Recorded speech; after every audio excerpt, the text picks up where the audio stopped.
Cartridge किस तरीके से क्लीन करना है वो मैं बता रहा हूँ। एक हम लोग सबसे पहले लिंट क्लॉथ ले लेते हैं और ये कार्ट्रिज के ऊपर इंक है, तो हम लोगों को क्या करना है, वन वे डायरेक्शन में ही कार्ट्रिज को क्लीन करना है। मुझे उसको बार बार रब नहीं करना है, मैं वन वे डायरेक्शन में ही उसको क्लीन करूँगा।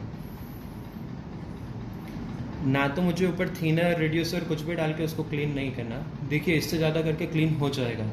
इन केस कि नहीं इंक जम गया है और क्लीन नहीं हो रहा, तो आप क्या कर सकते हैं, मेडिकल स्पिरिट आती है जिसको हम लोग स्पिरिट भी बोलते हैं, राइट, उसका यूज़ कर सकते हैं। उसको भी किस तरीके से यूज़ करना है, एक क्लीन लिंट क्लॉथ लिया है, उसको कपड़े को गीला कर लिया एंड देन वही वन वे डायरेक्शन में ही उसको रब करना है, ना तो इसके ऊपर रख के, ना मुझे उसको इरेज नहीं करना है, राइट।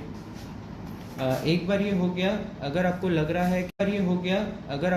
है कि यहाँ पे कहीं पे इंक गिरा है या इंक लीक हुआ है, तो आप क्या कर सकते हो, उसको भी सेम मेडिकल स्पिरिट से क्लीन कर सकते हो। बट याद रखना इसके ऊपर डालना नहीं है, राइट। मैंने कपड़े को गीला किया है, देन उससे मैं क्लीन कर रहा हूँ। एंड ये भी अगर इंक हो तो करने की ज़रूरत है, अगर इंक नहीं है तो आप क्या कर सकते हो, इरेज़र है, इरेज़र को भी यूज़ कर सकते हो। इरेज़र लिया, ये भी वन वे डायरेक्शन में ही होना चाहिए। आप इसको बार बार रब नहीं करना है, मुझे वन वे डायरेक्शन ही पकड़ के रखना है, लाइक दिस। ओके, यहाँ पे भी अगर लग रहा है कि नहीं बहुत स्क्रैचेस है, तो इसको वन वे डायरेक्शन कोई भी पकड़ लीजिए और वहाँ पे आप क्लीन कीजिए। और एक बार होने के बाद आप इसको क्या करेंगे, कपड़े से साफ करके रख सकते हैं। ये हो गया। इसके बाद ना तो मुझे कार्ट्रिज को शेक करना है, ना मुझे सॉल्वेंट यूज़ करना है, क्योंकि ये सॉल्वेंट बेस्ड कार्ट्रिज है।